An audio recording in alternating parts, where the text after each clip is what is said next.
Pero meron siyang movie na secret agent siya.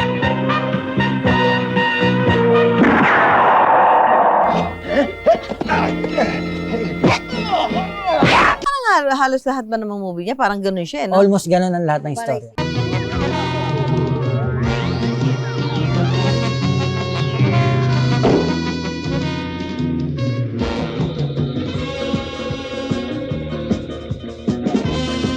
Gaano ba siya kaliit noon? Mga hanggang dito po siya. Wala po siyang 3 feet eh. Pinaglihi po siya sa sa Santo Niño.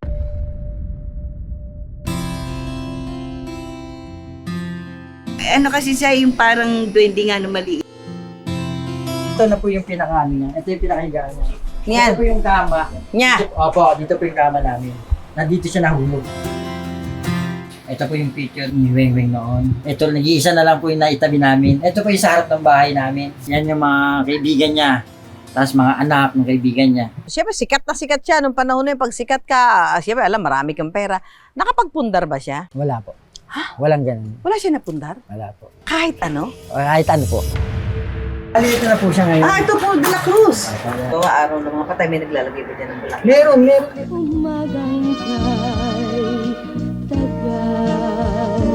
Ano yung pagkamatay niya dahil sa sakit sa puso, inatake, ganon? Atake po. Kasi nung time nung nagkasakit siya noon, may mga kaibigan siya nagpunta ng hospital para may connection siya kay Fernando po at kay Dolphy. Yeah, Weng Weng. I love that guy. Parang yun ang tumutulong sa kanya.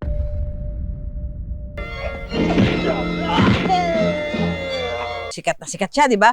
May natatanda ka ba kung talagang pinupuntahan siya ng mga politiko, isinasama siya parang panghatak ng tao? Alam ko lang po, baka Marcos siya. Kasi parang kinuha pa siya na agent ni... Ni Marcos? Opo. The appearance of Weng Weng showed the great Filipino spirit that they can make a hero of a disabled, distorted guy. But we did immediately fall in love with him like everyone else. Dagol, mahal at mura. Tatlo sila sa mga little people na naging maingay ang karera sa Philippine show business.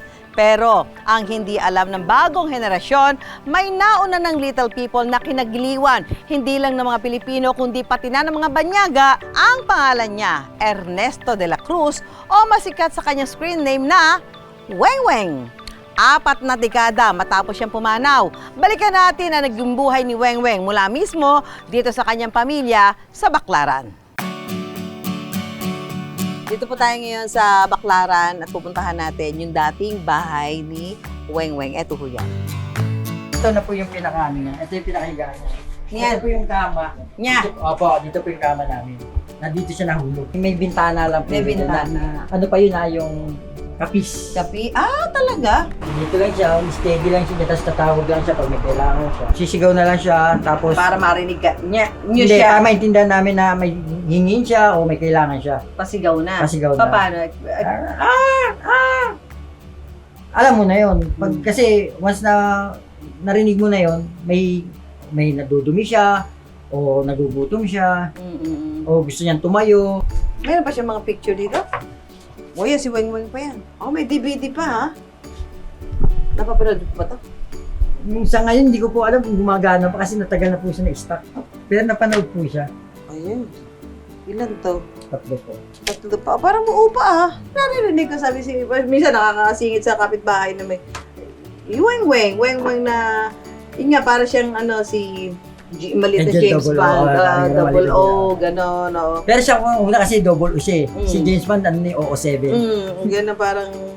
Action star. Action Action star na maliit na tao. Una-una, salamat sa interview na to. Ano mo si Weng Weng o itong si Ernesto de la Cruz? Bali, uncle ko po siya. Kapatid po siya ng tatay ko. Inabutan mo ba yung kasikatan ng tiyuhin mo? Ilang taong ka nun? Siguro nasa 9, 10. Anong natatandaan mo doon panahon ng kasikatan niya? Nung kasikatan niya, kasi pag may pelikula siya, libre kami. Sa panonood? Panonood ng sine.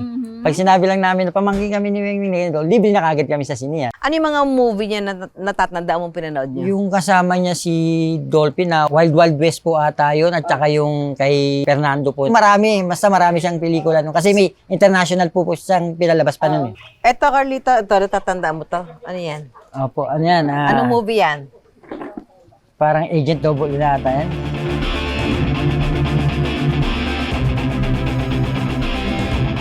Yung marami siyang yung mga gadget na yung may sa sombrero. Parang So, yan, yung motor na lumilipad. yan yung, teka lang, yung lumilipad ng... Yan ba yan? Yan po. Yan. Kaya pala niya ilipad ng motor, ano? Parang fire extinguisher, ano? At saka meron siya na kasama si Carmi Martin. In my duties as a police reporter, by all means do I take a lot of bad guys' pictures. As a matter of fact, I've got a private rogues gallery. Buy a girl a highball. Kakaiba dahil nga dun sa mukha Santo Niño, maliit siya, ganun. Tsaka di ba, kasi ang feeling gwapo. The Wild Weng. Po ata ang kasama niya ata dyan si Dolphy. Para si Dolphy nga. Ayan. Ayan, saan yan? Kay Sisi. Hindi, parang grandstand to eh. Ayan, kita mo. Solid Sino Marcos. may kalong sa kanya? Solid Marcos talaga yan. Yung mga movie niya, no, talagang no? Bihira mo siya marinig magsalita, no? Bihira po. Kasi parang dubbing na lang yung salita niya. Dubbing na lang. Hello? I like him little. What sort of syndicate?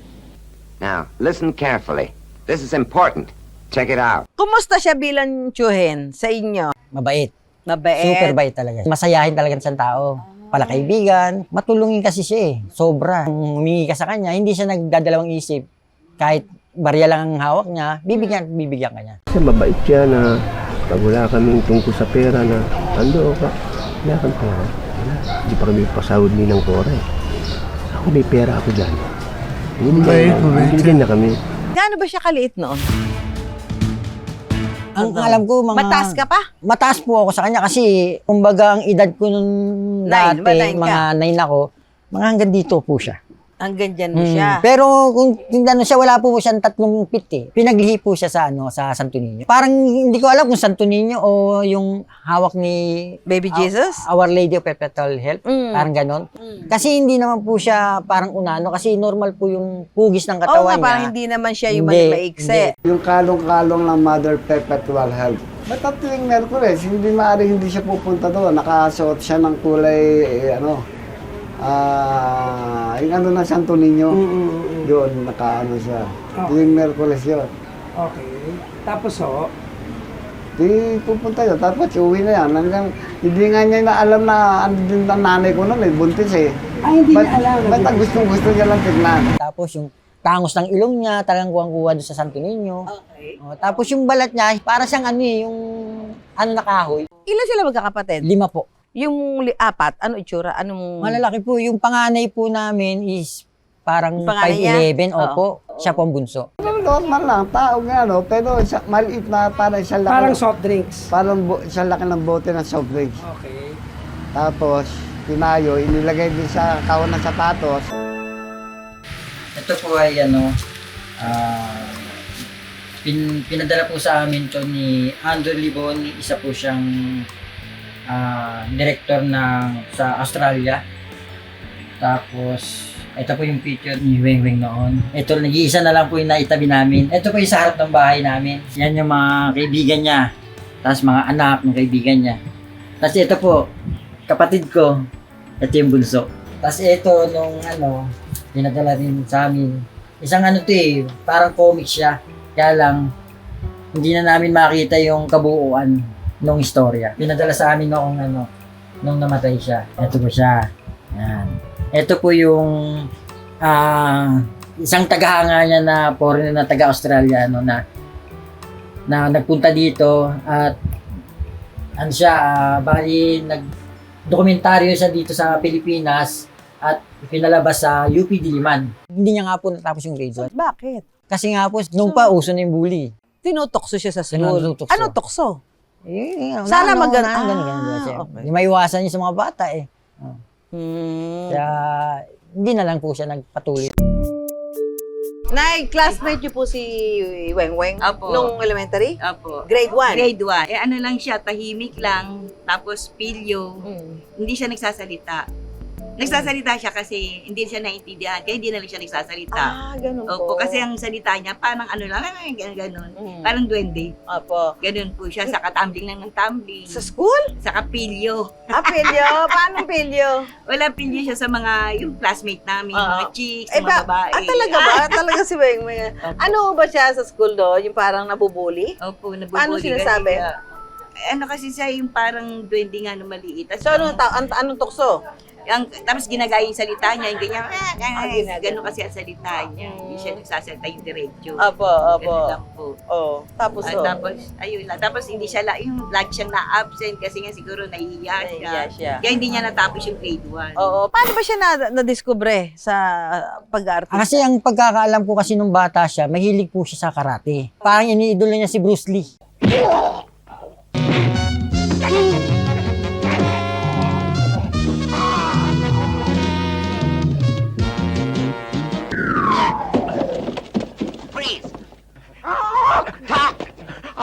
Pero marunong ba siya talaga mag-karate? Super. Ha? Oo, dito po. Tumatambling siya dito? Backtype siya dito. Ah, talaga? Talagang pinapakita niya. Paano siya natutong mag-tumbling-tumbling? Hindi po, kasi may pinupuntahan po siya dito malapit sa amin na karate. Doon siya lagi naglalagi. Tapos may nagtuturo sa kanya doon? Bali may natuwa sa kanyang instructor. Ngayon, parang sinasama siya ngayon, ipopromote ngayon yung karate school na yon. May nakakilala naman sa kanya na producer. Doon siya ngayon na nagsimula. Pero meron siya movie na Secret Agent siya. Parang halos lahat ba namang movie niya? Parang ganun siya, no? Almost ganun ang lahat ng Parang istorya. Secret Parang Agent. ganun po ang istorya. Gusto ba niya yon o yun lang ay binibigay sa kanya? Siguro, tinatapat lang po siguro sa kanyang talento kasi yun ang talent niya, karate. Oh, yeah, Weng Weng. I love that guy. Everybody's getting Weng Weng after this with Brown Box and the rest. They said it's good, lucky, you know. They say Weng Weng is lucky to be in a movie. You know, they would use him for infiltrations, you know. For squeezing into tight spots. Yes, a small window, you know, go in, open up the main door. Yeah. Naging supporting actor namin si Weng Weng doon eh. It was fun, it was good.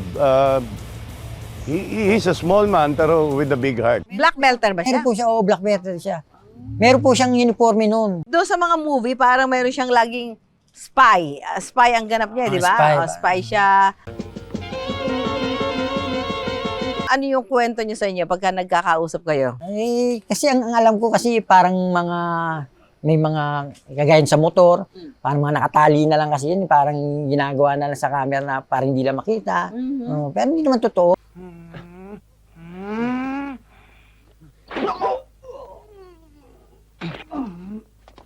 Talaga ba maliit ang boses niya? I'm Secret Agent 00.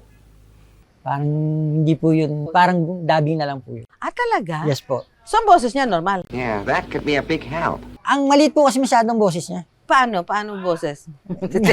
Gayahin mo nga. Pagkaya mong gayahin lang. Pero hello, parang gano'n kasi parang duwende rin ng boses niya. Hindi siya talagang, pag pinakinggan mo, parang kung first time mo siya makikita, baka matakot ka eh. Bakit naman? Siyempre, sa liit niya, tapos ganun katining ang boses niya. Matining. Matining po ang boses niya. So, sikat na sikat siya, di ba? May natatanda ka ba kung talagang pinupuntahan siya ng mga politiko o sinasama siya parang panghatak ng tao? Ang alam ko lang po kasi ano siya Marcos siya. Kaya doon po siya. Saan mo nasabi maka Marcos? Kasi may naabutan pa akong picture niya dati na nakatayo siya doon sa parang parade ni Marcos na naandun siya sa katabi ni Marcos. Talaga? Opo. Kaya nung nabalitaan niya namin na may ginanap ata sa PICC, naandun din siya. Inimbitahan siya? Inimbitahan siya. Paano mo nalalaman na siya ay paborito ni Marcos? Kasi parang kinuha pa siya na agent ni Marcos? Opo. Para saan? Hindi ko lang, parang siguro. Kasi siyempre kasikatan ni Weng Weng noon, para magisikat din siya, nakasakasama niya to. Pero nakukwento ba niya sa inyo na siya makamarcos siya? Kasi naikwento rin sa amin ng lola ko, kasi silang dalawa ng nanay niya, talagang makamarcos. Makamarcos po talaga sila. The appearance of Weng Weng showed the great Filipino spirit that they can make a hero of a disabled, distorted guy. But we did immediately fall in love with him like everyone else. Siyempre, alam, marami kang pera. Nakapagpundar ba siya? Wala po. Walang ganun. Wala siya napundar? Wala po. Kahit ano? Kahit ano po. Bakit? Kasi nung kasagsagan niya nun, hindi naman po siya kasi dito nakatira. Kumbaga doon siya sa producer niya. So yung mahawak ng ano? Oo, nung kinikita niya, siguro kung magkano lang inabot sa kanya, tanggap lang siya ng tanggap. Bakit hindi siya pinakialaman ng magulang niya doon sa usapin ng kita niya? Sa sitwasyon niya kasi noon, pinababayaan lang namin kung ano yung makabubuti sa bata. Parang ganun ang ginawa ng mga kapatid tsaka magulang. Kumbaga, okay na siya doon kasi kumbaga yung tiwala yun po. So walang sasakyan, walang bahay, walang ipong pera. Wala man lang siya naipundar. Alahas. Pero alam ko may sinusot siyang alahas, kaya lang nung dumating dito wala na. Wala pa rin. Wala na siyang dala nun eh. Oo. Di ba pag sa mga pelikula, meron siya yung mga damit niyang Amerikana? Oo, gawa po ng lures yun. Nang? Lures. Anong yung sikat po na... yung lures? Oo po. Inuwi ba niya dito yung mga yun? Inuwi po lahat yun. Nagkaroon ba siyang bisyo nung kasikatan niya? Wala po siya naging bisyo. Wala? Baka sabi naging lasinggero daw. Ay, hindi po totoo. Wala siya naging girlfriend talaga, ha? Pero mahilig sa babae. Mahilig ko. Mahilig ko talaga. Paano mahilig? Wala, kasi ano siya eh, palabiro kasi siya eh. Okay. Alam niyo naman yung lugar namin, maraming babae. Minsan may bit siya dito. Papakita niya lang. Nakasama niya. Parang ipagyayabang niya. Ba't siya nawala sa showbiz? Kasi nung time na parang wala nang kumukuha sa kanya, and then siguro inisip niya na parang palaos na ako. Bumalik siya dito sa magulang niya. Ano ginawa niya noong mga panahon? Hindi ba siya nalungkot dahil parang... Hindi naman kasi nakita naman namin siya pag andito siya, masaya naman. Lagi lang siya nakaupo sa balkonahin namin. Tapos, siyempre, sikat siya. Tatawag-tawagin siya ng mga tao dito, ay weng. Ganun na siya, kaway lang siya, kaway. Ganun lang siya. Kasi yung lugar po namin kasi yan, ano po yan eh, second ermita. Kung tawagin. Marami pong mga chicks dyan na kumakaway sa kanya. Siguro yun ang mga namimiss niya. Tapos, pag time na gusto niya na naiinip na siya sa bahay, aalis siya, lalabas. So, palakad-lakad lang siya dito? Palakad-lakad lang po. Ano bang kinamatay niya? Inatake muna siya sa puso. Ilang taon siya nun? Mga 30 na siya nun eh. Ang bata? Nakarecover siya. Pa. Kaya lang hindi na siya nakapagsalita. No, sa unang atake?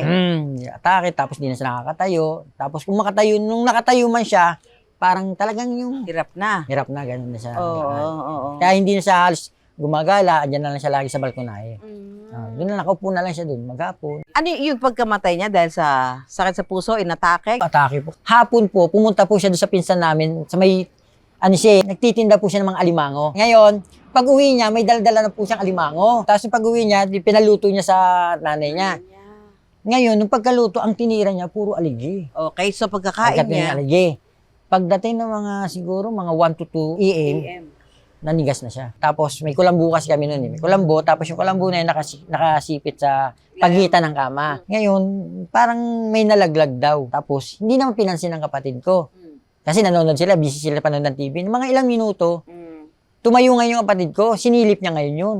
Tinignan niya, sabi niya, si Estong, di tinawag niya kasi tayo na naglalaba ako doon. Sabi niya, kuya, sabi niya, si Estong nalaglag sa kama. Di, tumayo ka agad. Pagtingin ko, nung pag-angat mo gano'n, sabi ko, parang wala nang hininga. Tapos pinano ko kagad yung bibig niya, talagang asin wala na talaga. Ngayon, pagkatigas niya, dinala kagad siya sa ospital. Pagkadala sa ospital, yun na nga ang naging finding. Na stroke, ng patay yung kalahating katawan. So, ang ano nila dahil doon sa alimango kinain nila? Yun ang ano ko, kasi wala namang iba siyang kinain nung gabi na yun, kundi yun lang. Paano yun? Nakapagpagamot pa ba siya? Kasi sabi mo nga, wala namang ipon. May mga kaibigan siya nagpunta ng ospital. Unang-una doon, ang number 1 na naging siya sa kanya, si Amay Bisaya. Tumulong? Opo. Pero yung si Amay Bisaya yun, para may connection siya kay Fernando po at kay Dolphy. So parang yun ang tumutulong sa kanya. Si FPJ, nagpapaabot talaga ng Opo, tulong. nagpapaabot po talaga siya. Si Dolphy, ganun din. Si Dolphy. Alam ko silang dalawa. Talaga tumulong. Kasi naririnig ko naman po kasi yung pangalan eh. Kaya tanda ko na silang dalawa lang talaga. Si dating Pangulong Marcos, nagbigay ba ng tulong sa pagkakatanda mo? Nag-abot din po yun. Kasi talagang solid talaga solid talaga siya kay Marcos. August 1992 nang ilibing at ihatid sa huling hantungan si Weng Weng dito sa Pasay City Public Cemetery. Ngayon ay pupuntahan natin ito kasama ang kanyang pamangkin na si Carlene. Pupuntahan natin. So dito, yan. So yung mga nakalibing dyan. Bali, ito po is lolo niya. Lolo. Lola. Lola. Tatay. Nanay. Nanay. Lola. Lola uli. Apo. Tapos siya. Tapos siya po. Tapos. Pamangkin. Pag ano ka ba, pag dumadalaw ka dito, may nakikita ka ba yung mga tagahanga niya? O alam ba Meron naman din po kasi kilala po siya dito eh. Kilala. Pasay, kilala po siya sa Pasay tsaka Parañaque. So dito sa mga sa sementeryo, paligid. alam siya. Opo, Siya alam si po. Weng Weng. Now, I've actually screened the Wang Wang Agent 00 films up and down Australia for the last 10 years. Yung ginawa niyang pelikula na isang Australian, paano nangyari yun? Number 1 fans po siya. No, ni Weng Weng. Oo. I think it's been about a 20-something year obsession with wanting to track down Wang Weng's story. When I started back in the early 90s after seeing For Your Height Only, I became so enamored of the image of, you know, a 2'9" James Bond that I wanted to know his story. Tapos ngayon, para nagkaroon siya ng, sabi niya, ano ba itsura na itong tao na ito? Ano ba lugar na? Na-curious siya. Na-curious siya na, kaya siya pumunta ng Pilipinas. Tapos, pinuntahan niya lahat ng mga taong, mga nakapalibot sa kanya. O, ultimo kay Imelda, nakapag-interview siya. This is Marco. It's an honor for me.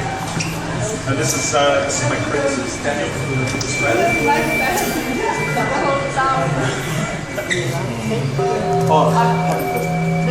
I was cover of Newsweek, and the story was really Genghis Khan and Imelda Marcos of the list of kids to his greediest.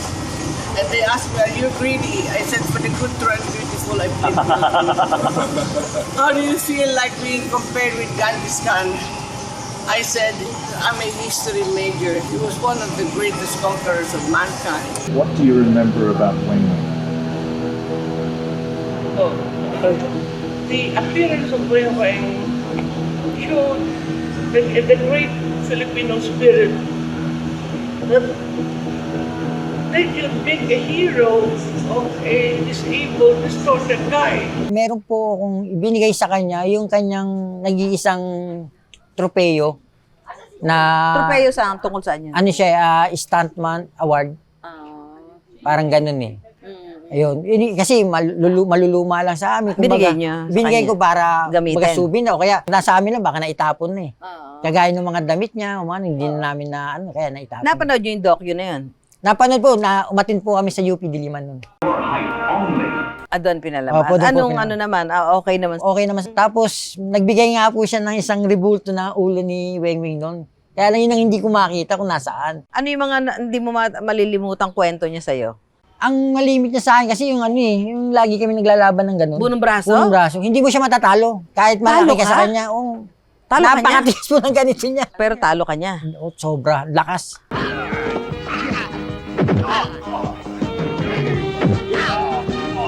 Parang marami bang nasayang sa buhay ni Weng Weng nung panahon ng kasikatan niya? Ang alam ko marami. Marami kasi ang dami niyang nagawang pelikula. Kumbaga, kung sa panahon niya, baka may bahay at lupa ka na. Sa dami niyang nagawang pelikula. Pero wala. Asin talaga. Sana hindi ganun. Sana hindi ganun. Sana sa lahat ng mga artista noon na hindi sana naging ganun. Alam naman nila na ganun lang naging sitwasyon ng buhay ng tao. Di ba? Kahit pa paano sana, natulungan nila. Kahit sana nagkasakit.